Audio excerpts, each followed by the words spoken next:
And this will be shared on our YouTube channel afterwards. Without further ado, I'm going to introduce our guest.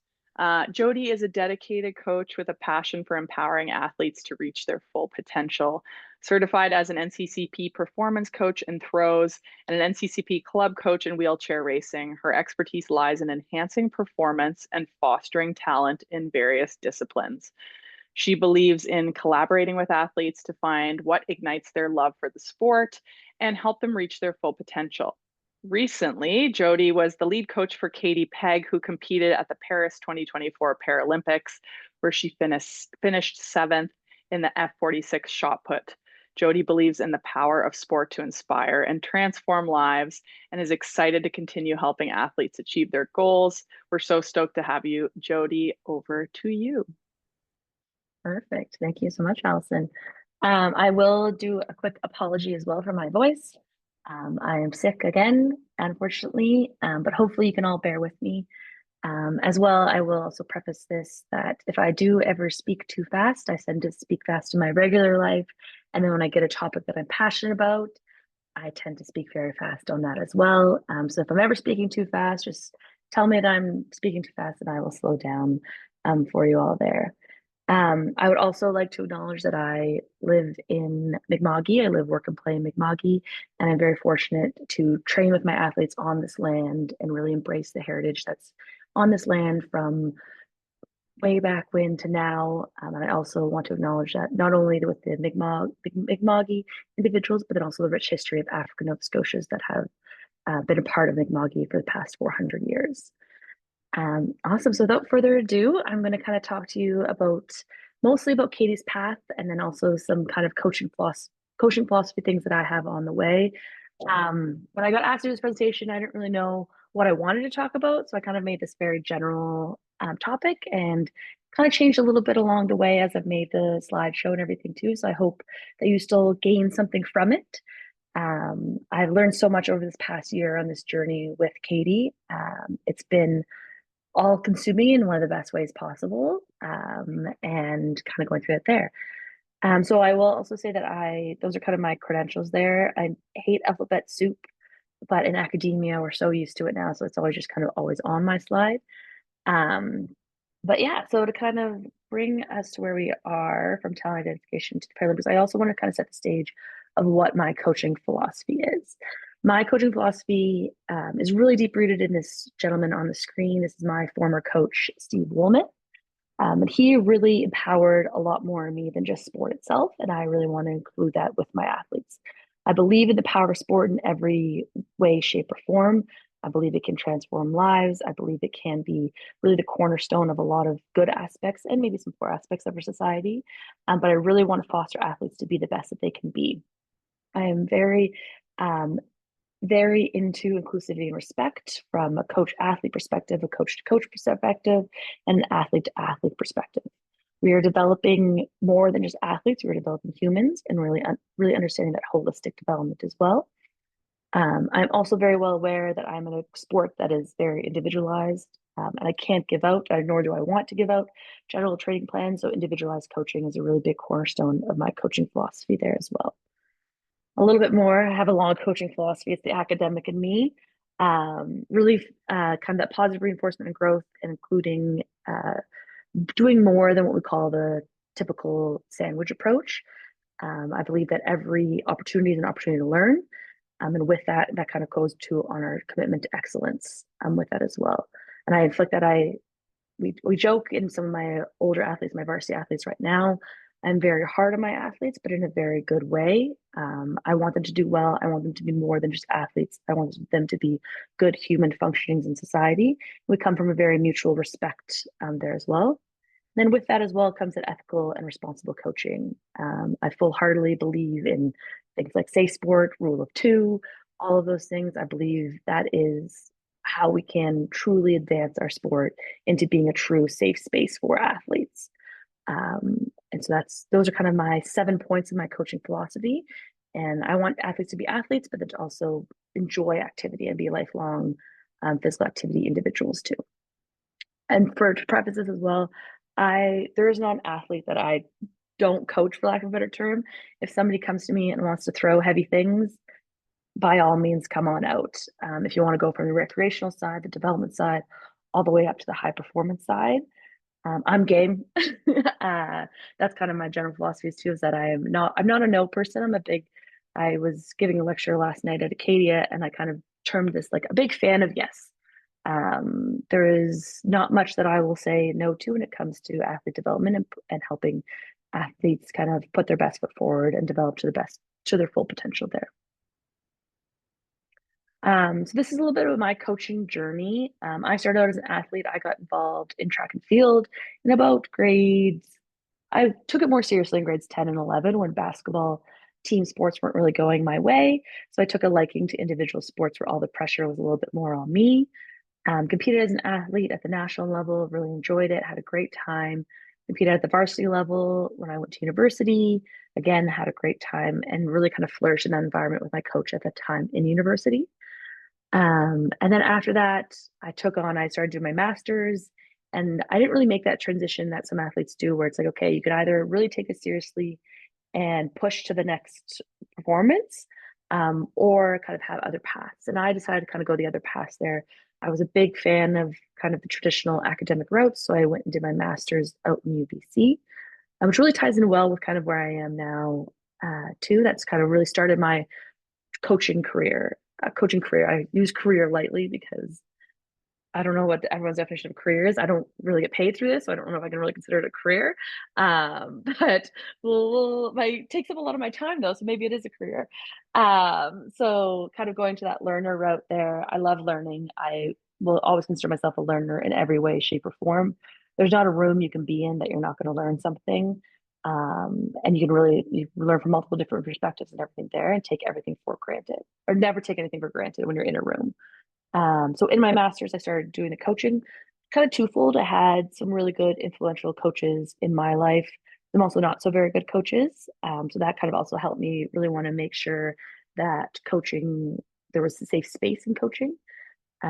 So kind of went down that road. Also, my dad argues that I think I had a female coach in grade 6, but I'm like, I don't know if I really count that. But I never really had any female coaches. I say any female coaches. My dad says I had one when I was younger.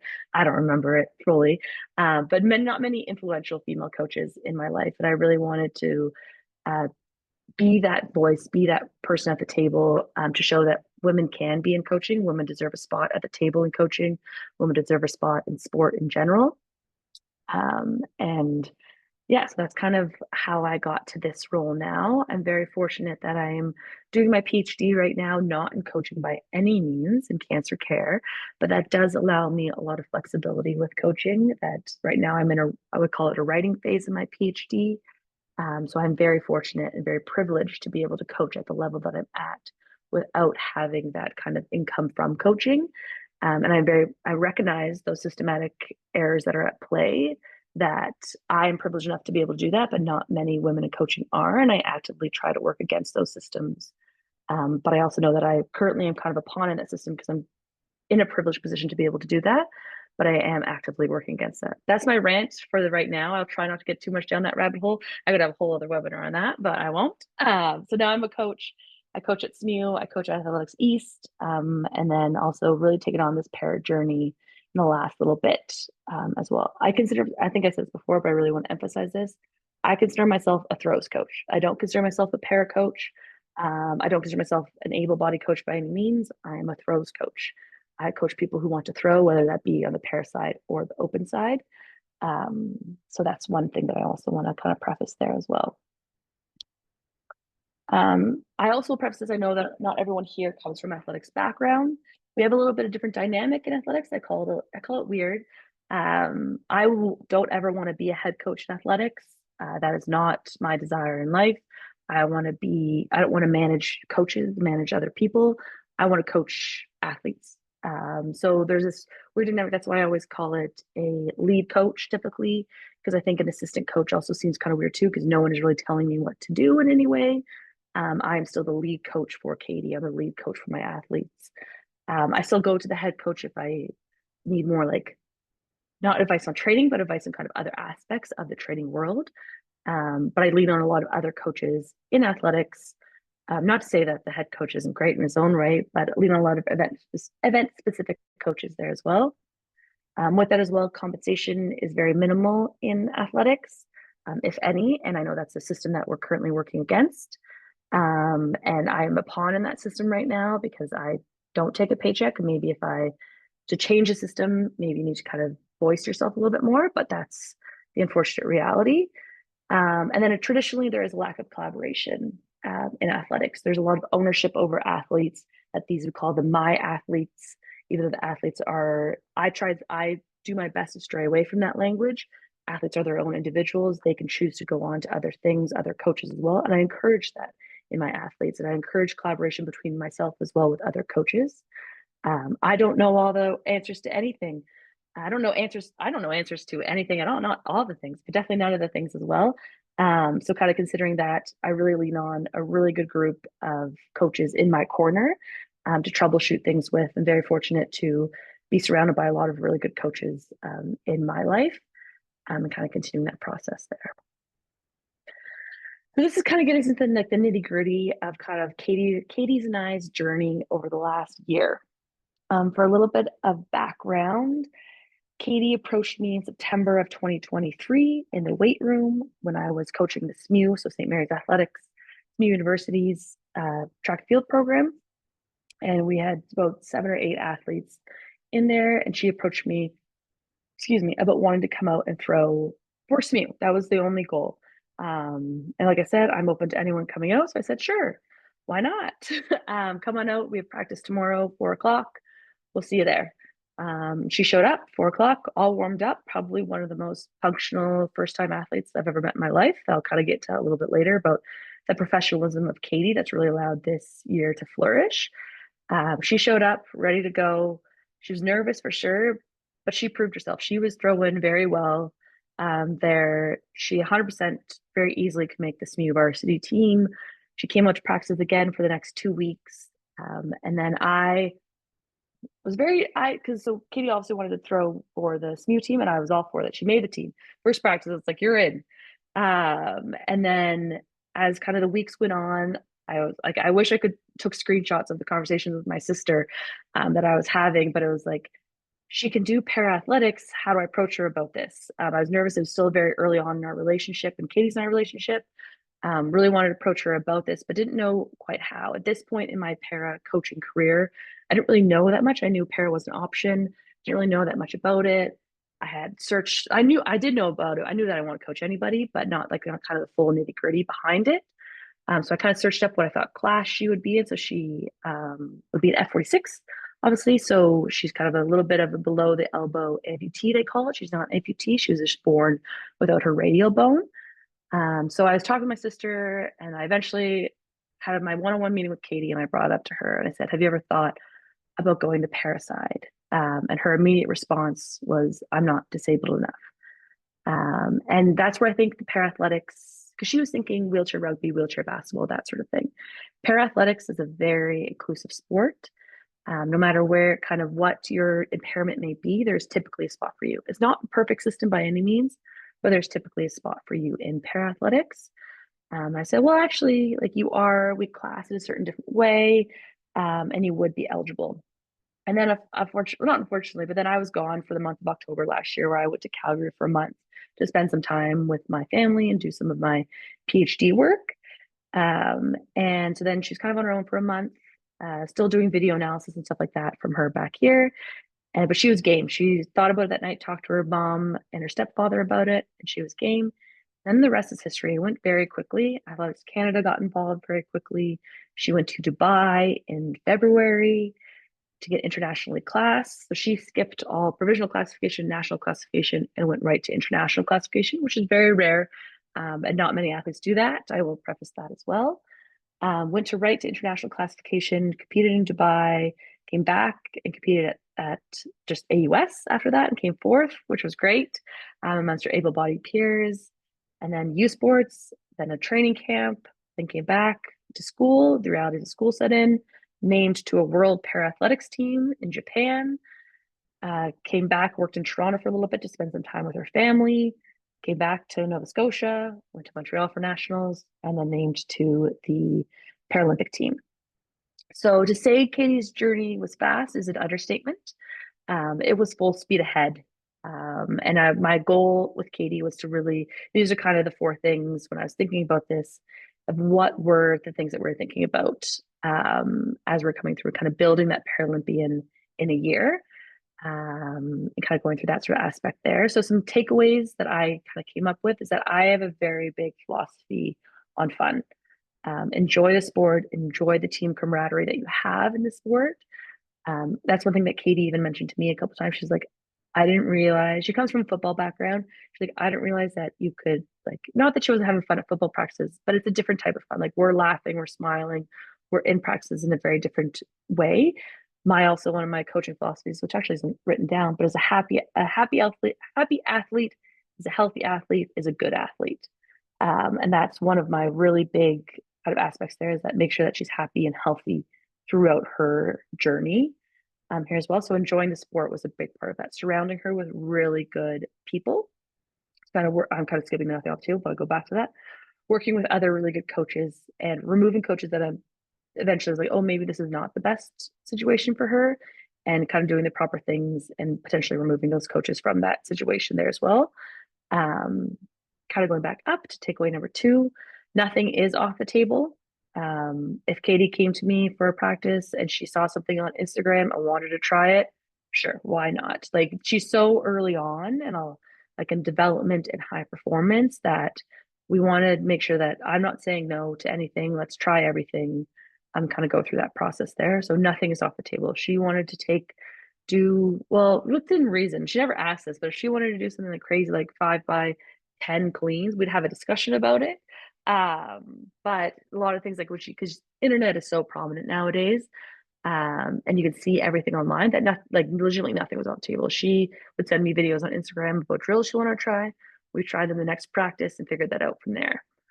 And then as well, really promoting the idea of team, especially because Katie comes from a football background where team is such a big part of her identity.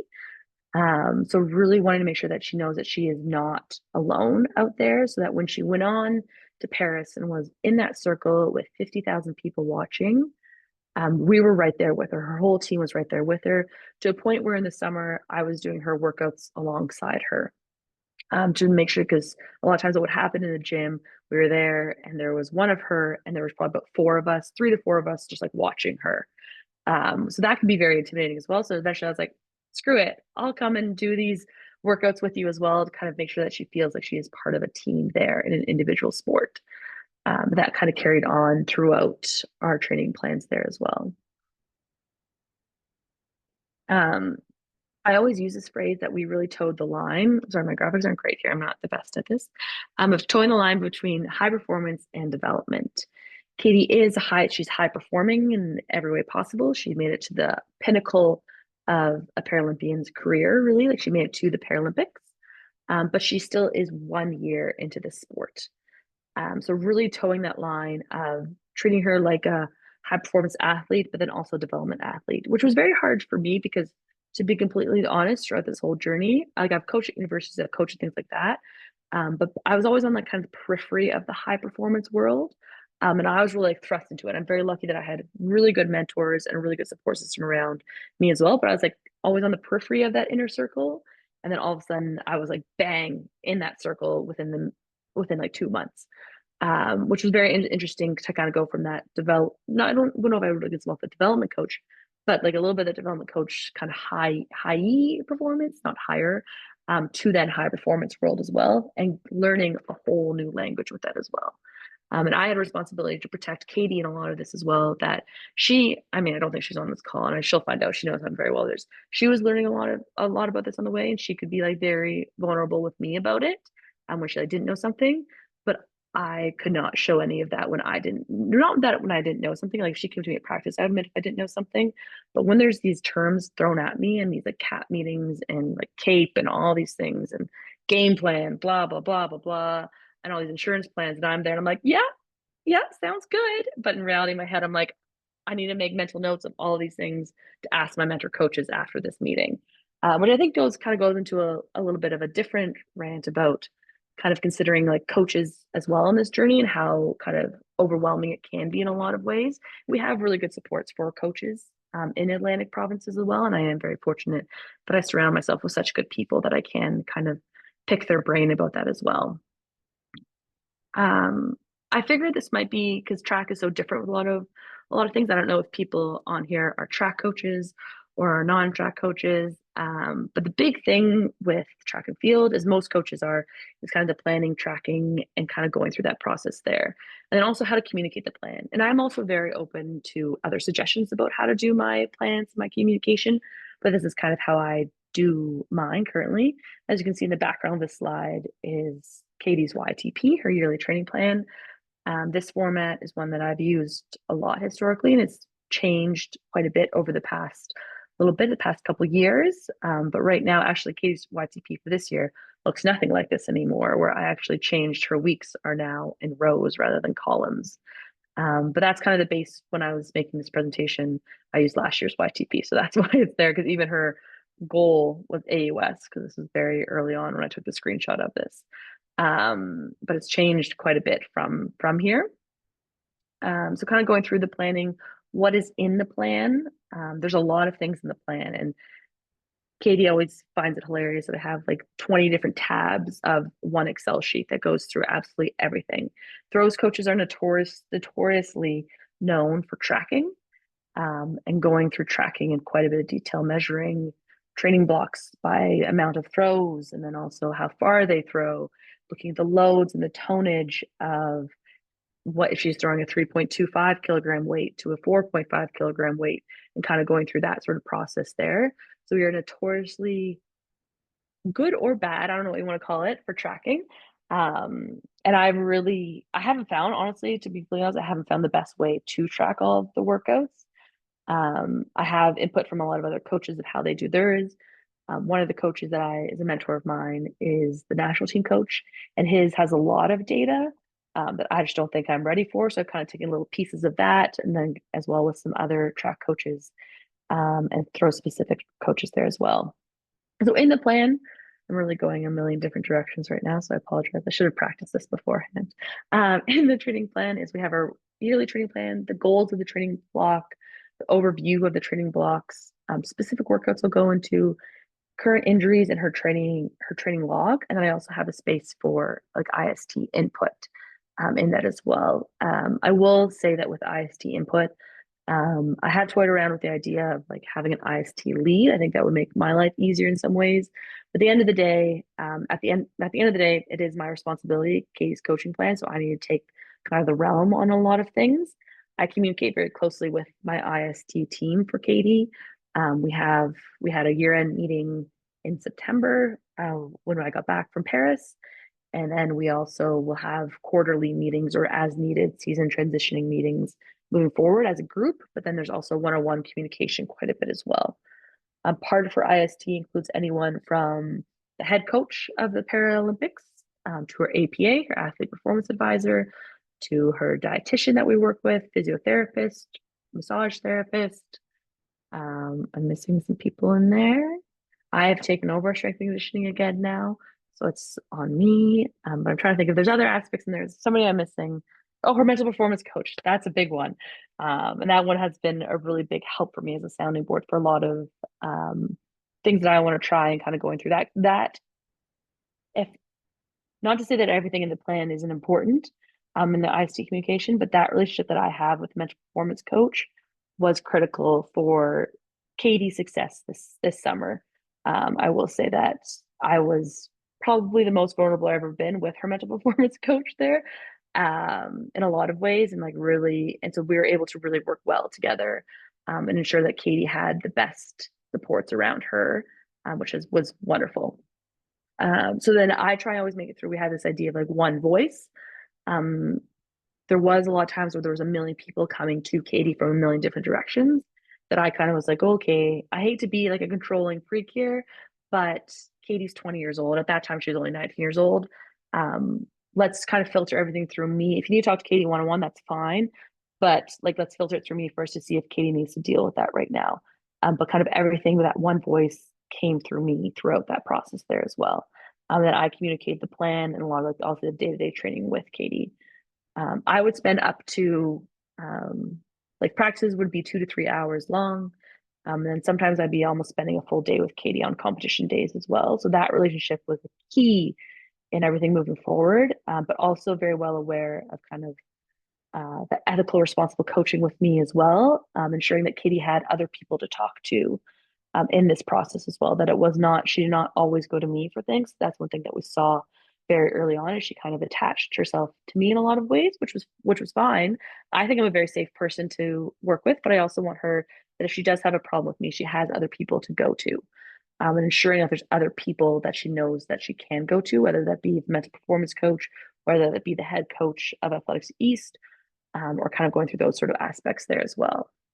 Because I also want to make sure that when athletes move on from me, which I hope that eventually they do, in some ways, that they move on from me and go on to other coaches, that they are aware of like how coaching should work in a responsible and ethical way, and that there shouldn't be this dictatorship relationship, and that you are mine and I control everything around you. It should be a lot more collaborative with that as well. So this is kind of an example of so this is what I actually sent this year to one of my strength and conditioning coach colleagues now, about this, and kind of trying to figure out what Katie's strength and conditioning plan is going to go for. Because obviously the first year I was just learning about Katie as an athlete. So we followed a structured plan. I obviously had a YTP and stuff like that. But at the same time, I didn't even know how Katie would respond to any sort of training. She had history in the weight room through football, but it wasn't really a structured history in the weight room. So it was kind of everything kind of all over the place. Nothing was off the table with that as well. But this year we have a little bit more structured training plan. So this is kind of what I sent to my colleague that's a strength and conditioning coach at the West Hub. And kind of then from that, we're kind of building programs from this with a lot of collaborative effort between him and I, which is really nice to kind of see, because then I can learn so much more from him, which is really nice as well. And like working on that collaboration through these training blocks as well. And then this is kind of the plan that I send to Katie. So this is not actually Katie's plan. I will preface it. This is a lot. This is my SMU throwers base training program when I was away, because obviously I wasn't here in September. But this is kind of the idea of what I send to Katie, what I send to my athletes, so they can plan out their week. This whole thing goes on for all the way to like ZZ at the end. So you know how it goes like A, B, C, D. It goes like ZZ because it legitimately has the full year planned out with general planning cycles there as well. I just send them snapshots of it, which you'll see here as I move forward a little bit more. But that's kind of the general plan, so they can plan their days better. They know when they can work, when they have class and stuff like that as well. And then this is their actual training plan. So then they get these weekly. So they get this and this weekly. And this goes through their actual, this is Katie's and Carly's plan now, so it's a little bit different. But it goes through what they're going to be doing each day. And kind of going through that sort of aspect there. I am there for all these training plans, but I expect them to know what they are doing. I think that's a really big proportion of the plan, is that they know what they're doing. Because then I also think it's really important that they question me, because if I can't back up why I'm doing something, then why the heck are we doing it? So I'm really, really a big fan of making sure that they feel comfortable questioning me. Like, why are we doing sprints and plyos? Why are we doing sprints and plyos? And then following that day with the Thursday throws and lift work. Like, that's a lot in a 48-hour period. And if I can't defend that, then that's a problem on me. So I'm very keen for them to ask questions, because they need to be able to understand their programs as well, in that kind of process there as well. And it's also really sparked a sort of sports science interest in Katie.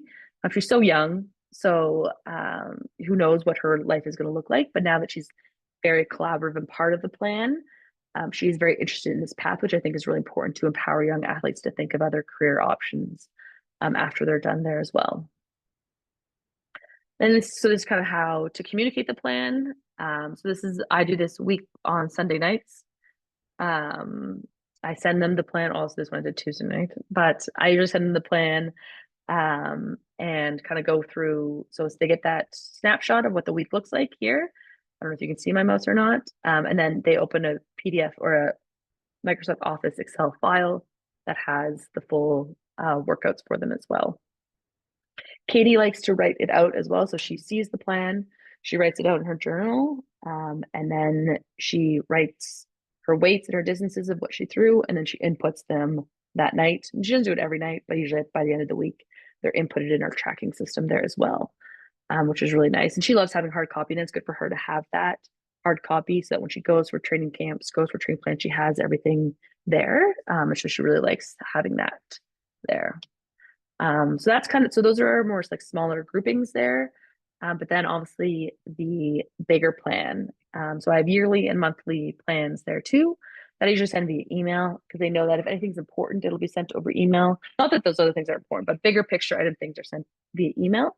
And then I do like one-on-one, I say one-on-one lightly. It's not one-on-one behind closed doors. It's usually meet at a coffee shop or something like that. I am a big fan of what I call like non-circle side or track side meetings. I try and meet with Katie once a week or bi-weekly to really get her thoughts on things outside of the track. There's so much going on at the track between other athletes, a lot of questions on the fly. I may not have my laptop in front of me at that time. That's really nice to have these sit down 1 hour meetings where we can kind of go through everything there as well. And then I also email that plan and all that kind of communication to the IST supports there as well. To be completely honest, I haven't been very good at that this semester or this, sorry, I'm still in school, so I talk about semesters, but this season, just because we're still just in like a very much of a growth phase right now, figuring out what works for Katie. We're playing around with rotational shot put now because she wanted to try it out, so why not? And kind of going through those sort of aspects there. Katie also keeps a training diary that we keep on a Google Sheet, and she keeps on her personal log, but then or her personal like notebook, and then inputs it there. But all my athletes, regardless of competition level, have these. It's a really good snapshot for me, so that if an athlete comes tired to practice or is kind of lethargic, I can look and see what's going on in their day-to-day life. Especially when I have a little bit of a bigger group. I know this is going to sound weird for some coaches that may not be athletics coaches, but if I have more than 6 throwers in a group, I'm like way overwhelmed. We only have one circle and I have 6 throwers. That is like way too much for me. So it's really important that they put these down so I know like what's going on in their life. So I'm looking at kind of daily things, then also looking at trends. Is there a certain time where maybe I'm going to make up a name here, like John Smith is like really going down his numbers. And I look at his training diary and I realize he's not sleeping at all. He's having poor nutrition. Then I know to ask something at practice, like, "Hey, John, like what's going on?" I don't have an athlete named John Smith, so don't worry, I'm not. But then he's like, "Oh, I just broke up with my girlfriend. I'm going through a lot. Okay, maybe we should take the training load a little bit easier right now. Make sure that John has these supports around him to make sure that he can flourish after this as well."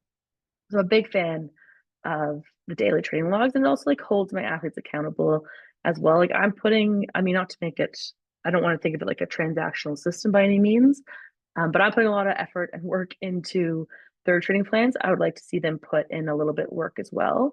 I don't do this so much anymore, but I previously used to withhold training plans until I saw the training diary was filled out. I don't know if that was the greatest technique, but it kind of worked, and they would actually fill it out and they also realized the importance of it. But I also think it kind of created that like weird dynamic there. So I stopped doing that now. Don't worry. That was just a little thing that I tried for a while, but it did not. It made me feel icky inside, for lack of a better term. So I don't do that anymore. So kind of some general weight room thoughts. For me, I don't know if this is of interest to anyone. I'm a big fan of simple. There's a simple list for a reason. We don't need to complicate things. They've worked for many years. Not that like there's obviously new literature to say that things can obviously be put better, but I'm a big fan, especially like for example, Katie's training age right now. Let's make her bucket massive. Let's put lots of tools in her toolkit, reach for all these little things. So then maybe in LA 2028, when we get to that point, we need to reach for some sort of tool or some sort of like theory in a bucket. We have that kind of background and building that mountain of tools that we have there. So I like I said, nothing is off the table. I feel like I keep coming back to that. But nothing is off the table with that as well. That there are some odd training things that we tried that did not work out great, but that's okay. We tried them and now we move on. And we're trying we're trying more weird ones now. For the first year, I really tried to stick to traditional strength and conditioning, because I think that was like she's so new into it and stuff like that, that you can be squatting like 5 by 10 and she would still get some sort of benefit from it. Well, maybe not 5 by 10, but to a certain degree, she can get benefits from any sort of strength conditioning there. I'm a big fan, I'm getting to my second point there, of train fast to be fast. Very big fan of velocity-based training.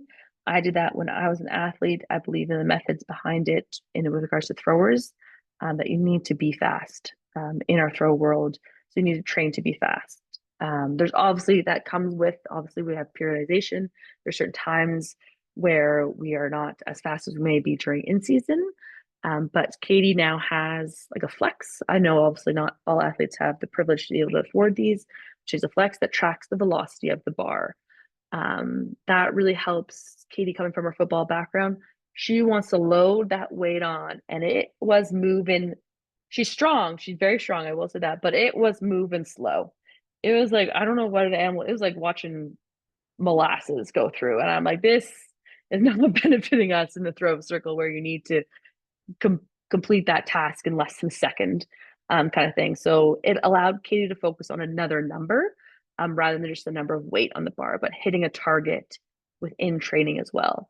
With that as well, I also think it's really good for her to realize too that with velocity-based training, depending on the day you're having, you're hitting a number, an acceleration, you're not hitting, or velocity, I guess, you're not hitting a number on a bar that if you're having maybe a slow day, you just put lighter weight on the bar and you're aiming for a velocity there, not a number on a bar.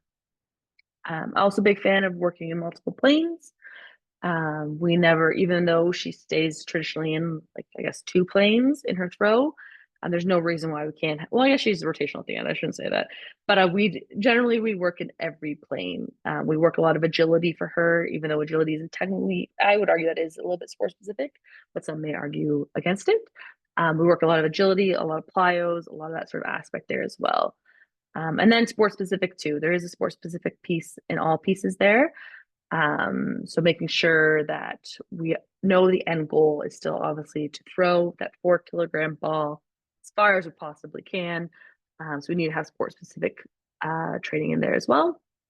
And then kind of my last point in weight room and also in my general YTP and everything there is create the plan, trust the plan. A lot of the times, especially this year, I have never, I mean, I'll be honest here, I've never doubted my plan more than I did this past year because there were so many more people watching me as a coach.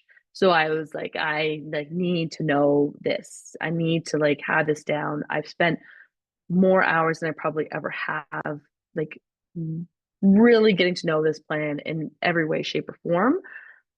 Which also then is too, then I trusted it completely. But I also like was not afraid of the eraser, that if something wasn't working, I'm not going to try and stick to the plan and make it work.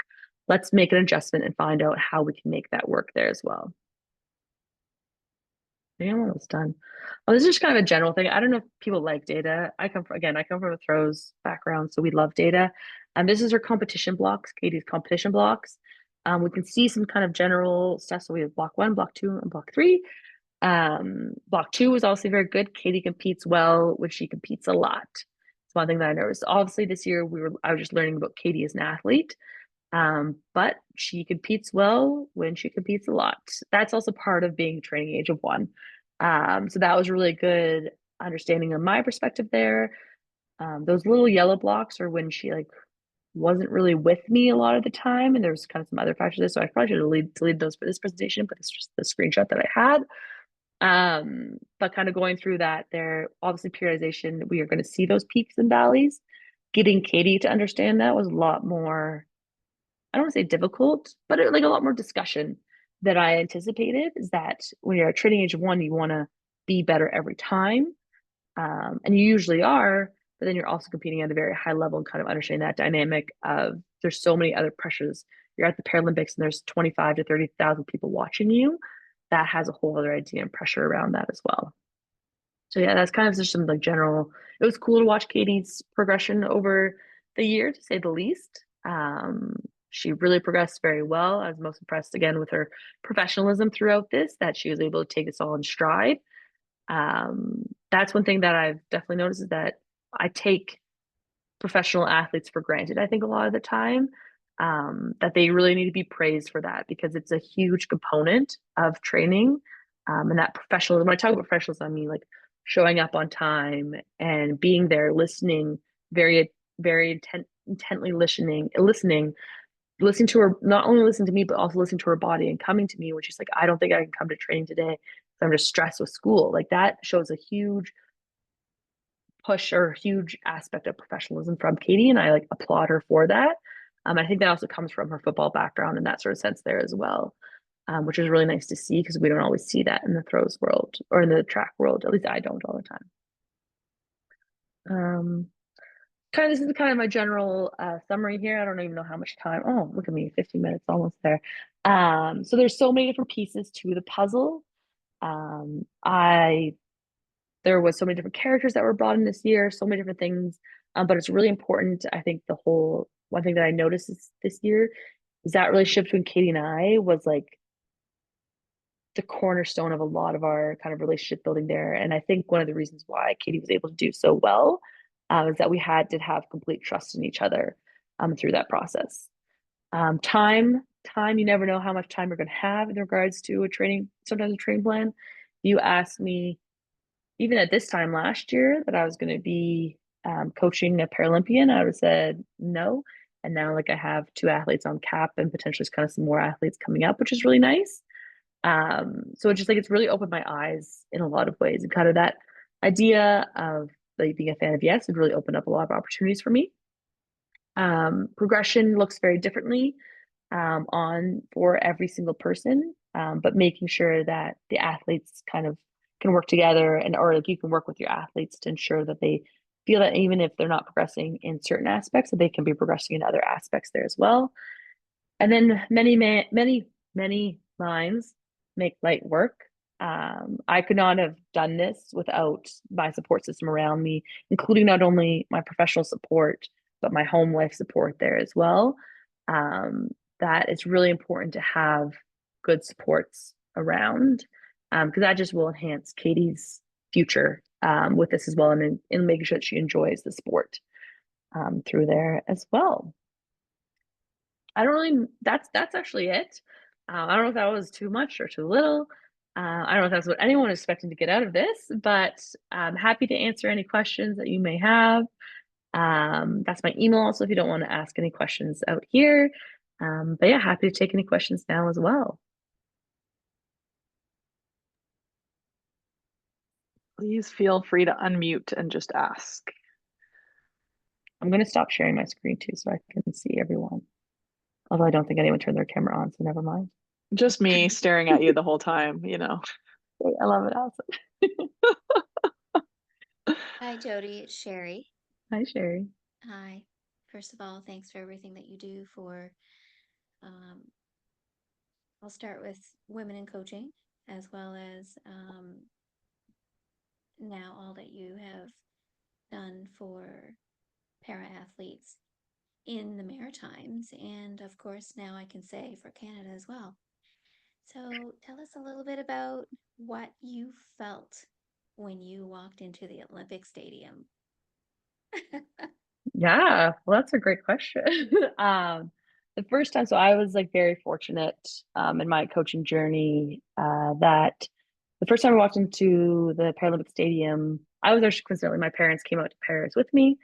So I was with them, and it was like a very overwhelming feeling. So the first time I went in was not for Katie's throws by any means. I went for like a general thing to kind of watch, and being part of that Paralympic movement and seeing the Paralympic movement was very, like, in the most positive way, overwhelming. To see all the Parisians that showed up for the Paralympics was inspiring, to say the least. Like, to know that there are people out there that care about para sport, and rightfully so care about para sport, really showcases kind of the trajectory that our society is on in a very positive way. So it was very overwhelming. I was very fortunate that I was there with my parents. It also made me realize at that time that Katie needed a time to come into the stadium before her throws because she was in the second wave, so she did not get that time with the team. So then I booked off the time that her and I would go to the stadium together for her there as well, and like that was definitely a very eye-opening experience for her there too, to again see exactly the same things that I saw, but even tenfold, that people are there to see her throw a ball or a shot, I should call it a ball, a shot as far as she can. Like, it was definitely a very eye-opening experience, very emotional experience, and things like that. So it's like very, very fortunate that Katie and I are so close that we can have those experiences together and really appreciate those experiences that we have together with that. But yeah, definitely very overwhelming in the best way possible, and really shows the future trajectory of parasport in this world, which is nice. Thank you. And congratulations to you both on a phenomenal year. And I can't Thank you. wait to watch where you go between now and 2025 for sure. Perfect. Thanks, Sherry.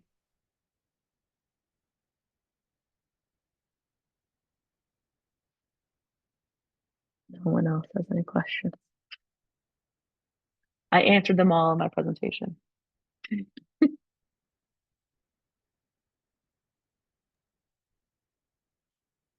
I was really interested, your neat graphic with the high performance and the development and how you kind of walk that line with Katie. Um, I'm wondering if you could speak a little bit more to that, of like how you navigate that, not just in your planning, but in the way you interact with the athlete as well, and kind of expectations for that athlete when they're kind of straddling that, they're still very much in a development phase of their experience in the sport, but have been thrust into this more high performance environment. Like I do think I'm a volleyball person, and I think we see that sometimes where a younger athlete who maybe doesn't have a lot of experience is suddenly up in the with the best athletes in the province. And I'm just curious if you could speak a little bit more to that. Yeah, it was definitely a very interesting line to toe or walk. I don't know why I came with toe the line rather than walk the line. When you said that, Allison, I was like, why did I never say walk the line? Why did I say toe the line? Definitely a very interesting line to walk in a lot of ways. To be completely honest, I don't know if I even did it right, so I don't know if I'm the expert to talk about it. I think one thing is that I was completely unequivocally honest with Katie in a lot of ways, that because like definitely a lot of it, especially even coming in as a smooth thrower, I do expect a lot from my athletes from the very get-go, and she was coming into that brand new, and I had expectations of goals of the season, going through all that sort of aspect there, and she had never really done that before in a track world.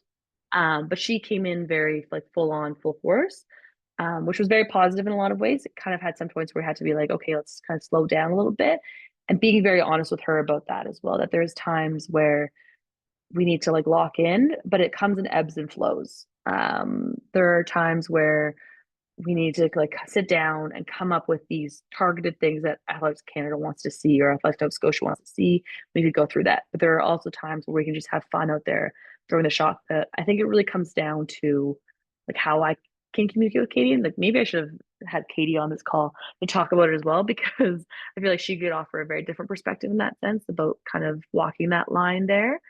Um, so I don't really know if I'm answering that question as well. I think it just like we were like very thrust into the situation together in a lot of ways. And like I know I talked about like I had to put on a brave face a lot of time for Katie.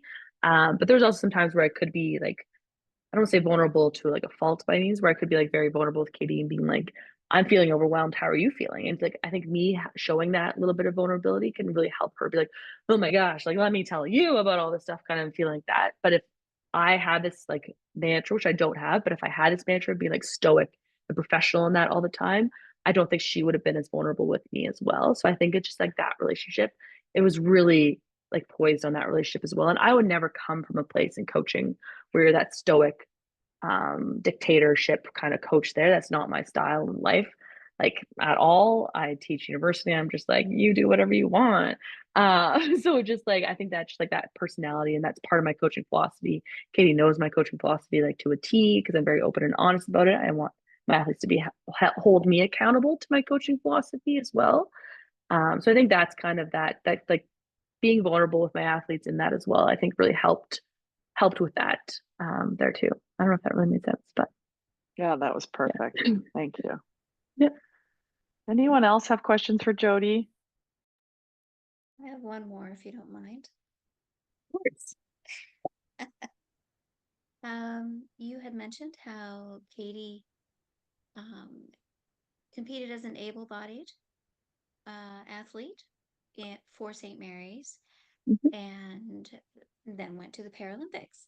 So can you talk to us a little bit about how Katie has the opportunity to compete in both able-bodied and para sport for those who maybe it's new for them? Yeah, no, definitely. Katie's a very fortunate situation, for lack of a better term, with this as well, where her class throws the same weight as an open class. So she throws the 4 kilogram shot put, which is what the Olympic side throws as well. So she's definitely able to toe that line a little bit more of being able to crisscross back and forth. Um, excuse me, sorry. The U sports, they have many strides to come with their para aspect there, but they are starting to really involve para athletics in their program there too, which is really nice to see. That Katie was able to go to U sports, even though she didn't qualify as an able-bodied or the kind of a U sports stream. She was still able to compete against her counterparts there, which is really important for her development there as well, to be on that big stage and really be the underdog. Like, she didn't qualify as an open athlete. We're hoping in the future that she may qualify as an open athlete. But really kind of be at that stage. That was a really big first experience of like, people are out there to watch me throw. Like, AUS competition, is great as it is not quite the same as that sort of level there. So that was really nice for her. She's any athlete, obviously, maybe besides some like wheelchair athletes and seated throwers, you can compete against your able-bodied counterparts in like certain things.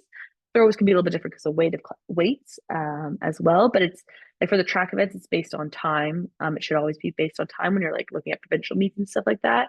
That we should have our T20s, our T38s, T37s, whatever it may be, competing alongside our Olympic stream peers or our able-bodied peers. Because that's what my goal would be obviously be truly integrated athletics system. And I think athletics has that potential to do that, of allowing the para and the open or the able-bodied side to compete alongside each other, which just increases our inclusivity of the sport and stuff like that as well. So that's how Katie was able to do that. I know a lot of para athletes may not be able to do that, but Katie was able to toe that line very well, which was nice. But yeah, I will also say too that para athletics is very open to anyone. So if you know of anyone that might be interested and may not think that sport is for them because they have a disability or an impairment, there is a place for everyone in athletics as a whole and para athletics from that, which is nice.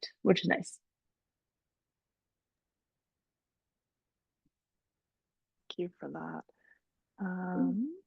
Maybe have time for one more if anyone wants to pipe up. Otherwise, Jodi's got to go coach after this. Really living the coach life. Yeah, heading off to Canada Games there to go coach some development athletes now. Anybody else going once? Okay. Well, thank you so much, Jodi. That was amazing. I think lots of great learning there. Again, if anyone wants to get in touch with Jodi after this, please feel free to reach out to her via the email that she shared, or you can always reach out to me and I can get you in touch. Our next podium performance is November 18th with our performance dietitian, Melissa Allen, who works at the Canadian Sport Institute. She'll be talking about the fundamentals of sport nutrition and really how there's not a one size fits all approach of what good nutrition looks like for an athlete. So you can find that on the locker. And otherwise, have a lovely evening, everyone. And thank you, Jodi. Awesome. Thanks, Allison. Bye, everyone.